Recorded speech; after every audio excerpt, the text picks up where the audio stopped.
Hello beautiful soul! Welcome back to my channel. This is my channel, Amir from Japan, Kabayan Taurus. This reading is for you, February 16 to 28. Tingnan natin. Maraming salamat po na sa aking subscriber, new subscriber, cross-watcher, at sa mga bagong pasok dyan. Welcome na welcome kayo sa bahay ni Ate Aimee. Salamat din sa nakataba ng puso ninyong mga comments at sa mga nagpa-personal reading. Maraming salamat po. Kung gusto niyo na energy lang talaga, ang gusto makuha natin, all the details para sa personal reading ay nasa baba ng video nito. Hala, may ano oh. Kuhanin ko lang muna to Parang may something dito. Siguro pupunaan ako to. Tsaka paalala ko lang po, yung mga gusto magpa-personal reading, hanggat hindi ako nyo nakukontak. No? Paalala ko lang hanggat hindi nyo ako nakukontak, huwag kayong magpapadala ng sa GCash o kung saan man Tandaan nyo. Mamaya ma-scam kayo. Palagi na lang ganyan. No? Mag-ingat po kayo. Kapag hindi nyo pa ako nakontak kasi minsan napupunta kayo sa spam. Hindi ako nagpupunta ng spam, no? Pag hindi rin ako nagbubukas ng spam. Ng section spam Pag hindi nyo talaga ako nakontak pa at hindi ako nagre-reply at hindi ko na-seen, big sabihin hindi ko natanggap ang inyong, okay? Ang text nyo. This is a general reading, Kabayan Taurus. Iba ang general reading at iba ang personal reading. Magkaiba yon. Okay? Kuhanin mo lang ang sayo at itapon ang hindi sayo. Pag hindi nag-resonate sa'yo, ibig sabihin hindi mo energy na kukuha natin. Irespeto natin kung kaninong energy ang nakuha dito sa card. Okay? Maaring vice versa, energy mo, energy ng person mo, energy ng malapit sa puso mo, nangyari o mangyari pa lang. Use your own intuition, lawakan natin ang ating isipan. Napakarami yung energy sa mundong ito. Tingnan natin. Uy, bago ko ito nakuha. Disappointment in a friend or a lover. Aba, Taurus, ganun. Okay, may mga disappointment ka daw. Kung tingnan mo, di ba, mga lanta ang flower. Ibig sabihin, maaring nagkakaroon ka ng disappointment, maaring sa mga kasama mo sa trabaho, friend mo, or sa mga minamahal mo sa buhay. And waiting for a news, package, or a letter. Maaring may mga hinihintay kayo, no? Kung ano man mga hinihintay nyo. Too much concern with a sexual matter. Alam nyo na yan. Diba? Ito na yun, no? With the two faces friend. Basta yung friend is nakakausap mo, kakilala mo, yan, close friend mo, kapatid mo, ganyan. Mayroong mapagpanggap, no? May poker face. At kailangan mo ng shield. You need to defend yourself, no? Sa lahat ng bagay. Kung sino man yan sa buhay mo. Yan. Kung kinakailangan depensahan mo ang sarili mo, depensahan mo naman, no? And you are highly thought of. Ano ba yung iniisip mo? Kung ano man yan, no? Tingnan natin. Energy ni Taurus.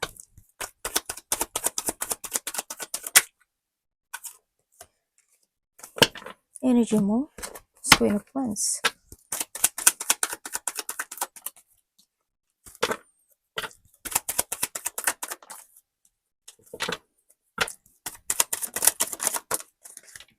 You have the 8-8 and the 6.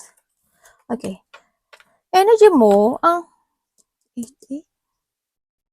Ang energy mo is medyo marami kang iisipin, ano? Sa nakita ko ito, marami kang iisipin. Meron kang mga gustong gawin, ganyan. Iisipin at mga gusto mong gawin, gusto mong aksyonan, gusto mong i-movement, gusto mong i-workout. Yan, either sa iba siguro, opportunity ito, ganyan, o makikipag-usap ka sa mga tao, o may mga kakausapin ka mga tao, ganyan. May isang bagay ka na gagawin na ibibigay mo dun yung effort mo, ibibigay mo dun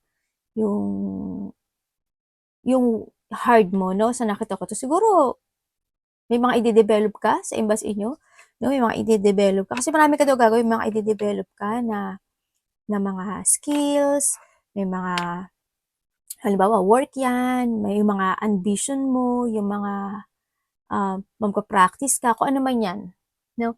O kaya, you have a talent, ganun. Basta, pero ka mga mamasterin, meron ka may gigawin kang isang hard work situation sa buhay mo, yan. As in, marami kang gagawin or marami kang pag-iisipan na gusto mong gawin. ganun sakit ka, or makikipag-usap ka sa mga kasamahan mo, may mga makakausap ka, ganyan.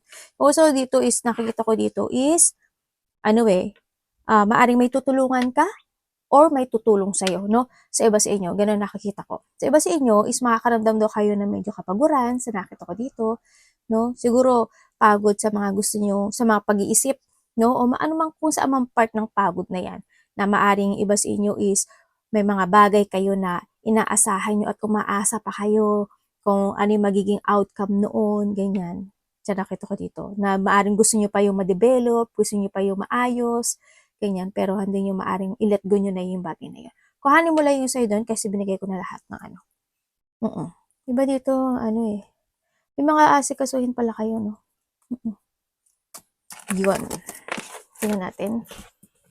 Ano ang parating kay Taurus?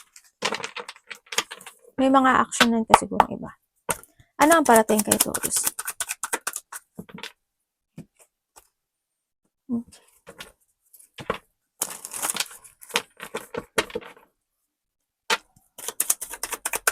Ano to?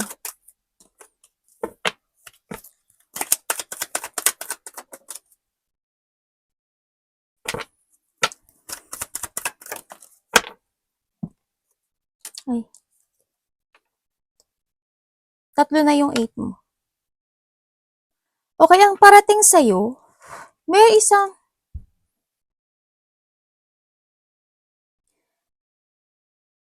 hindi ko lang alam kung there's a distance person ako na nakikita dito. Maaring nasa ibang baryo siya, nasa ibang bansa siya. Basta there's a distance na tao ako nakikita sa'yo na maaring makakausap mo, no? Or maaring, maaring nakakausap mo siya, na maaring magkakaroon ka sa kanya ng pain.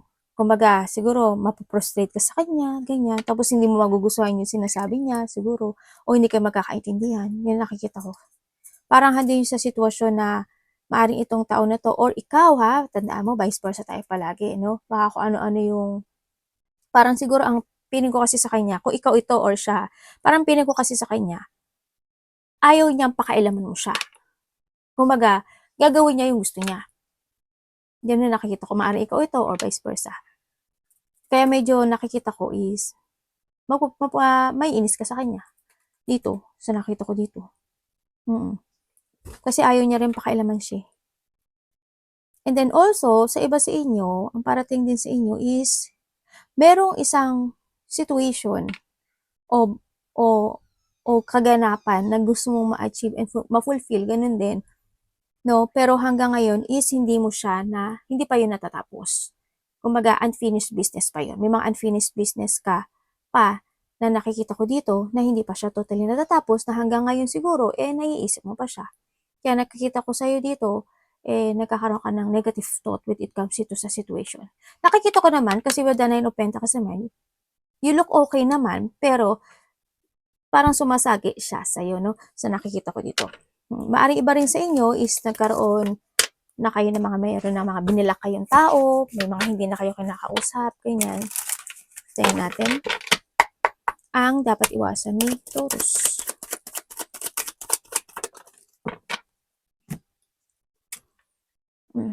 Angel yan.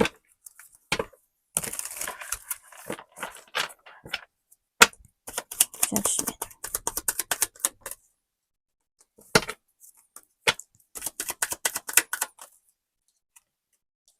Ay, ganun. Ganun, dalawang judgment. Bakit po dalawang judgment dito?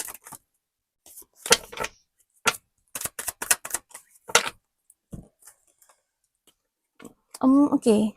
Ang sinasabi dito, iwasan mo na daw yung kumbaga yung hindi ka makalet go sa isang bagay sa buhay mo na hindi naman na nag-fit sa'yo. So, nakita ko dito, umiwas ka rin sa gulo, sa away, sa hindi pagkakaintindihan, at huwag ka mag-focus sa mga sitwasyon o mga pangyayari mo sa buhay mo na natapos na, nawala na, natapon na, at hindi na maibabalik muli, no? Kasi, may na yun. Kumbaga, may lamat na, or nangyari na. Kumbaga, no, it's time to let go. Ganyan, it's time to decide na magkaroon ka ng new beginning sa buhay mo. Sinasabi dito na kailangan mo dito is magkaroon ka din ng acceptance when it comes sa mga pangyayari sa buhay mo. This is a time na sinasabi na kailangan mo talagang matuto. Yan, parang paulit-ulit na lang niya sinasabi sa'yo na palagi ka nagkakamali, ganyan-ganyan, bakit hindi ka pa rin natututo, no? And this time, you need to be aware na rin ang sinasabi sa'yo dito, no? Para hindi na mangyari muli. No, yung mga bagay na to sa nakikita ko dito. Umiwas ka sa mga konflikas, ganyan. Kumaga, wag ka na makitalo, ganyan. It's time to cut yung mga bagay na yun kasi hindi na rin yun makakagood para sa iyo. Yun ang mga iwasan sa buhay mo. Yan. Tingnan natin when it comes to your love.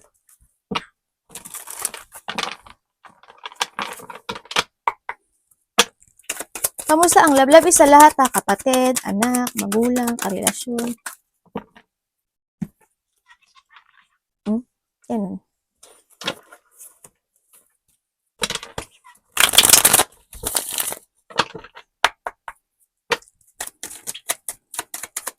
Bakit po? Anong ibig sabihin?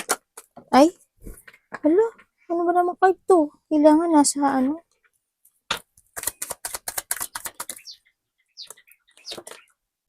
Okay. 3 and 3. Okay, when it comes to a love, or vice versa tayo, sa nakita ko dito, parang you're still holding from sa sitwasyon na to, no, sa nakikita ko. Kasi parang you want to recover pa yung sitwasyon. Kasi ang nakikita ko dito ay parang handun pa yung gusto mo pa na magkaroon ng connections dito sa tao na to. Maring namimiss mo pa siya at naalala mo yung mga memory nyo in the past, no, kung sino man ito sa tao na to sa'yo. Sa nakikita ko dito, parang you want to talk pa rin sa kanya or andun na rin, or vice versa tayo ha, or vice versa tayo, maaring itong taon na to, napaka, ano niya rin, cold sa'yo, no? Or ikaw ang cold, sa nakita ko dito. Pero ang nakikita ko dito is you still holding pa rin yung nakaraan, no? Sa nakita ko dito. Parang you want pa rin na siguro andun yung recovery, you want pa rin na magkaroon ng reconciliation, or andun pa rin yung getting over mo na yung sitwasyon na to. Kasi nandito pa rin si 3 of Cups. Parang ang nakikita ko dito, ikaw or vice versa, maring kung magkakabalikan kayo or gusto mo na bumalik, gusto mo pang magkaroon ng recovery doon sa sitwasyon na parang sinasabi mo na kahit magkaibigan na lang kayo or okay na, not a lover, ganyan sa nakita ko dito, no? Yan ang nakikita ko. Kasi kung tutuusin, wala siyang nararamdaman sa'yo, no? Hindi niya kayang ibigay yung feelings na binibigay mo sa kanya. Parang ikaw lang din yung nagiging mabait sa kanya sa nakita ko at ikaw lang din nahihirapan dito, no? Sa nakikita ko dito. Kasi sa kanya is may pagpa-backstab or vice versa tayo, ha? Tingnan natin ang iyong kaperahan. Kaya, di ba, inanohan ka na dito ng angels mo? O, ganun ang gawin mo. Pero nasa sa'yo yan. Kung anong gusto mong gawin sa buhay mo. Tandaan nyo, you are the driver of your will. Kamusta ang kaperahan ni Taurus?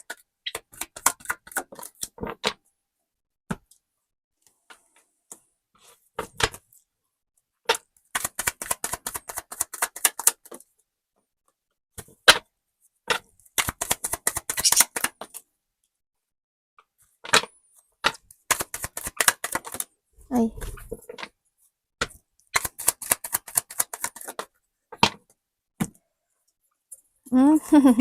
When it comes to money, nga. When it comes to money, wala eh. Tumatapon na, no? Sa nakikita ko dito. Medyo naghihintay ka. Naghihintay ka to growth. Pero nakikita ko sa'yo, lahat ng pera mo, palabas. No? Kaya ingatan mo yung pera mo ngayon. Sa nakita ko dito, huwag ka lang maghintay. Mag-action ka. No? Ang sinasabi dito is kailangan mo take it action, focus, and syempre, kailangan you have a goal. Diba? Kailangan may layunin ka. Kailangan mo magkaroon ng solid beginning para iset yung goal na to pagdating sa pera. Kailangan mo magplanong maigi, no? Kailangan sa iyo is a healthy lifestyle. Kumbaga, kailangan mo ma-develop yung parte na to sa nakikita ko dito, no? Mag-umpisa kang muli, no? Bigyan mo ng layunin. Ba't ka mag-iipon ng pera? Ba't ka magsisave ng pera? Bakit kinakailangan? Para saan? Yun. No, and syempre, sinasabi to, think to the future. Okay?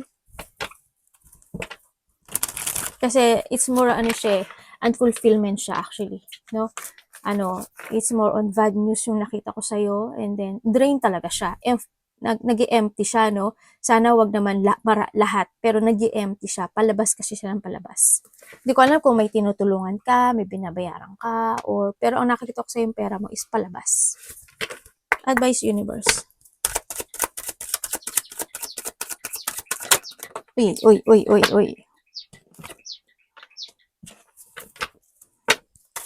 Ano po to?